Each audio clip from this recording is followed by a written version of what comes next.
In this video then we're going to have a quick look, and it's only an overview, so don't worry if I'm going fast because we are going to look at all of these individually.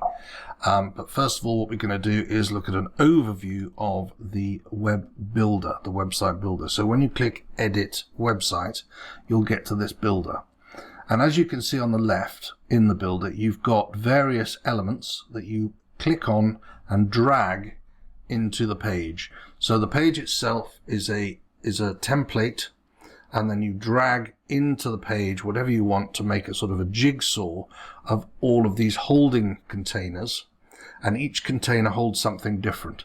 So it might hold a picture, it might hold a button, it might hold video, it might hold code for specific code from other providers.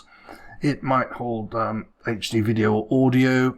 You can either host that through YouTube and then just embed your YouTube, or you can actually host a video on Weebly for an extra amount.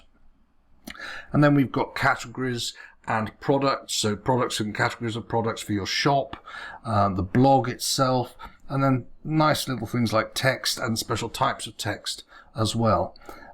So all of that, forms, surveys, all of that can go into the site, and you can drag each box across as you like and then lay it out as you like, and then you just import text into text boxes, images into image boxes, and it all just pulls together nicely. So you lay out your site, then you fill up all the boxes with all the little bits of pictures and data, then you link anything with hyperlinks that you want to go to different sites or to different parts of your site or to the blog, and away you go.